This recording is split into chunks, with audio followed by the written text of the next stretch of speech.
Let's get started with our first news. Max Holloway has made it clear that he plans to spoil Dustin Poirier's retirement fight at UFC 318. Despite being 0-2 against Dustin in their previous 387 fights matchups, Max is entering this fight with a newfound confidence, believing this time will be different. His ultimate goal remains unchanged. He still dreams of becoming the undisputed lightweight champion. This fight, for him, isn't just another appearance in the octagon. It's a statement, a chance to prove that he still belongs at the top of the division. On his YouTube channel, Max shared some strong words. He said, "I have the opportunity to be his retirement fight. I know he's trying to ride off into the sunset. He can go and do that, but it might be a little sad because I want to go out there and get my hand raised." It's clear Max isn't just stepping into this fight for a paycheck or publicity. He wants to send a message to the fans, to the division, and to the UFC that he's still here and he's still hungry. He added, "I know this is Dustin's retirement fight, but his last fight was for a title. I still have title contention in my mind, and a couple of weeks before us, there's a title fight at 155. And I got history with both men. At the end of the day, I go out there, I do my thing, I make a statement, I get a statement win." Max is looking at the bigger picture. He's not just trying to win, he's aiming to put himself back in the title picture before the year ends. He emphasized that he's not overlooking Dustin. He respects that it's a retirement fight and knows Dustin will be bringing his best. He's taking it serious. Everybody keeps reminding me he's up too. Everybody online keeps saying why, and I'm going to show you why. I'm going to show the fans why they want to see this fight. I'm here to spoil his plans, get my hand raised, and remind everyone I'm still going to be here when he rides off into the sunset. I still want that undisputed title, so I gotta go out there and make a statement. Moving on to the second news. Paddy Pimblett is extremely confident he can beat Ilia Topuria. The rising star from Liverpool recently made an appearance on Tom Aspinall's YouTube channel, where the two discussed a potential clash between Paddy and Ilia. And from the way Paddy spoke, it's clear he doesn't just want the fight, he expects to win it. In fact, Paddy believes this could happen as early as next year. And when it comes to the title, Paddy says it's easy.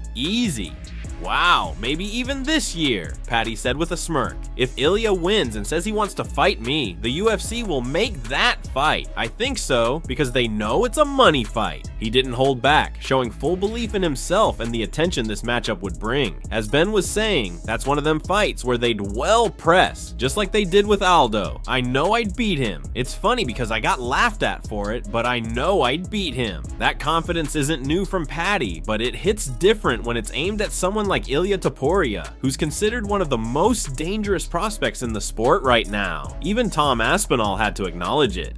"Yeah, but that's what separates you from the other guys, isn't it?" he said, recognizing the fire in Paddy's words. Paddy didn't stop there.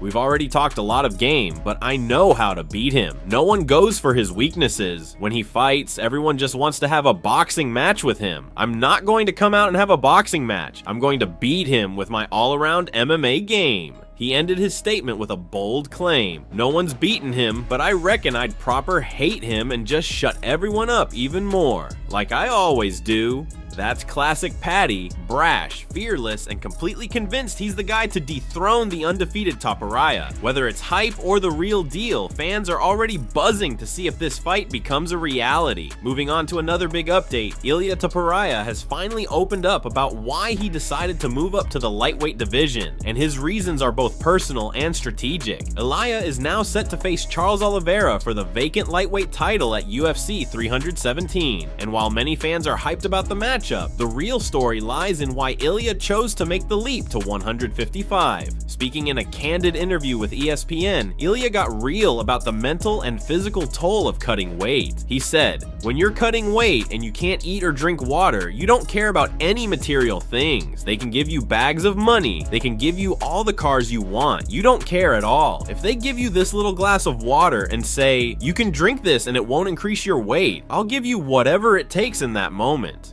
That moment of raw honesty really tells you what fighters go through behind the scenes. Ilia added, "I'm so low. I feel terrible. It's like sitting naked in the middle of the street. I feel terrible. So I didn't want to suffer anymore. I didn't want to go through that. I've already done it throughout my career. I already achieved my dream, which was to become a world champion. I had to close that chapter because I didn't want to suffer anymore." Then he gave a poetic twist to the reasoning. Honestly, it's like living in the desert and I wanted to live on the beach. But moving up in weight wasn't just about health, it was also about legacy. Ilia explained his motivation further. Why did I want to fight Islam? For one simple fact, it's the same with Volkanovski. If you beat someone and take the title from them at 145, it had to be Volkanovski because he had the most history in the division. He dominated everyone. He was the greatest. It's the same for me with Islam. I wanted to fight him because he's beating everyone. So who's beating everyone? Islam. Well, I want to fight him because then the prize is much bigger. So for Ilia, this move is not just about avoiding suffering, it's about chasing greatness. Moving on to another exciting piece of news. Arman Sukian has officially been announced as the backup fighter for the UFC 317 main event between Ilia Topuria and Charles Oliveira for the vacant lightweight title. This revelation came directly from Arman himself earlier today through his social media. When a fan asked him about his next opponent, Arman responded with a short but powerful message. "I'm the backup for UFC 317. This move by the UFC makes complete sense, given Arman's recent performances and rising stock in the lightweight division. He's coming off some strong wins and is already considered one of the most dangerous and well-rounded contenders in the weight class. Having him as the backup ensures that the UFC 317 title fight stays intact even if something unexpected happens to either Topuria or Oliveira. With the stakes this high, the organization clearly wants to play it safe, and Arman is a solid insurance policy. Being a backup also positions Arman closer than ever to a title shot. If either fighter pulls out, Arman steps in immediately to compete for the undisputed lightweight championship, a golden opportunity for him to solidify himself at the top of the division. And even if he doesn't fight that night, being involved in such a high-profile event helps build his name and keeps him in the conversation among the division's elite. But that's not all the news involving Arman Sukian. It's also been revealed that Arman and UFC veteran Tony Ferguson will be the new hosts of the hype fighting shows in Thailand. This is a fresh and surprising development for both fighters, especially Tony, who has long been a fan favorite known for his unorthodox personality and wild training style. Seeing both Arman and Tony involved in promoting and possibly even mentoring fighters through this organization adds an interesting layer to their careers outside the UFC cage. Thailand has become a growing hub for MMA training and international fight promotions, and hype fighting looks to capitalize on that energy. With Arman and Tony at the helm, fans can expect fireworks both in and out of the ring. Moving on to the next major news, a potential blockbuster fight is on the horizon. Islam Makhachev versus Jack Della Maddalena is being targeted for UFC 321, and this matchup has already sparked serious excitement among fight fans. The report surfaced during a recent episode of the Pound for Pound show, where former UFC double champion Henry Cejudo dropped a major bombshell by confirming that the fight is in the works for October 20th this year. While the exact location is still undisclosed, all signs point to it being one of the most anticipated bouts of the year. In October, we have both UFC 320 and UFC 321 as possible pay-per-view events, the show's host stated, but if Henry Cejudo's timeline is accurate, this big fight will most likely headline UFC 321. During the episode, Henry said, "Obviously we have JDM, we have Jack Della Maddalena versus Islam Makhachev. We all know they're more than likely going to fight. Their fight's gonna take place October 20th. I don't know where the location is gonna be, but they're going to fight in October." Following the episode, the clip began making the rounds online and quickly caught the attention of MMA journalists. Mike Bone from MMA Junkie pointed out an interesting detail. October 20th falls on a Monday, which would be an unusual date for a UFC pay-per-view event. However, Bone added that October 25th, which is a Saturday, aligns perfectly with the UFC's annual return to Abu Dhabi, making it a highly likely landing spot for the event. If that's the case, then UFC 321 could take place in Abu Dhabi on October 25th, setting the stage for a massive showdown between the reigning lightweight champion and the surging contender. Islam Makhachev, known for his elite grappling and championship mindset, will look to continue his dominance, while Jack Della Maddalena, with his slick striking and relentless pressure, aims to shock the world. This matchup has all the ingredients for a classic: wrestling versus striking, experience versus momentum, champion versus hungry challenger. Who do you think takes the win at UFC 321? Will Islam retain his belt, or will JDM pull off the upset of the year? Now, moving on to another major update. Umar Nurmagomedov has opened up about his recent fight with Merab Dvalishvili and has expressed a strong interest in a rematch. Although Merab currently has has no official bout signed, Umar made it clear that he's more than willing to face the reigning bantamweight champion again if given the chance.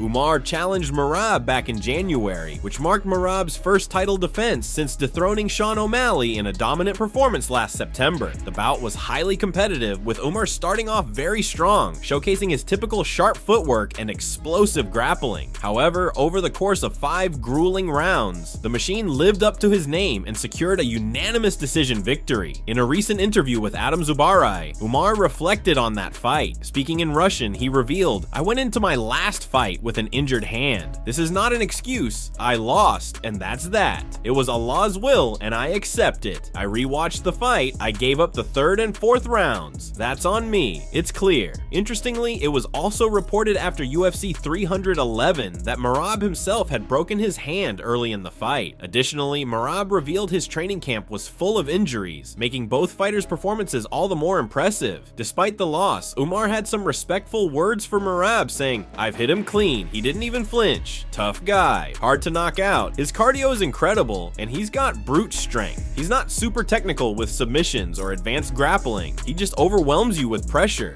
While Umar eyes a rematch, all signs currently point to Merab potentially fighting Corey Sandhagen next. Sandhagen made an appearance at UFC 316, and the broadcast highlighted a possible title bout between the two. However, former champ TJ Dillashaw offered another interesting suggestion: Merab versus Aljamain Sterling. During a podcast appearance, Dillashaw stated, "I'd love to see Merab and Sterling fight. They're best friends, sure, but it's business. You're in this sport to get paid. That fight would be a huge moneymaker.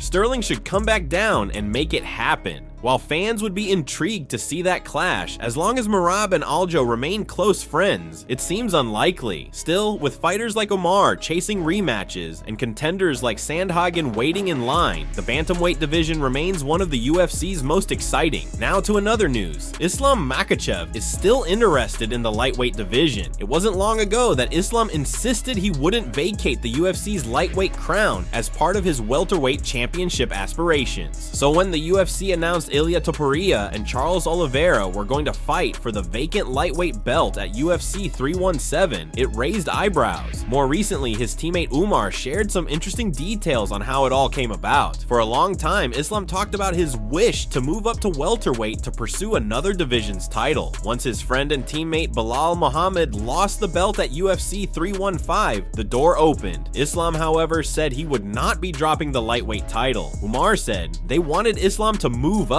They wanted to make Topuria the champ at 155. Islam doesn't want to vacate. He had no plans to vacate. He still wants to fight at 155 too. Umar also reported that Hunter Campbell even traveled to Dagestan to meet with Islam. Hunter came to see Islam, and they wanted Islam to move up. They want to make Topuria the champ at 155. They believe he can really sell fights. Islam doesn't want to give up his belt. He wants to fight at 155 too. Islam can take the 170 title, then return to 155 and hold both belts. So it goes without saying, this is pretty fascinating if true. If Islam beats Jack Della Maddalena to win the welterweight title, do you see the UFC letting him try to become a champ?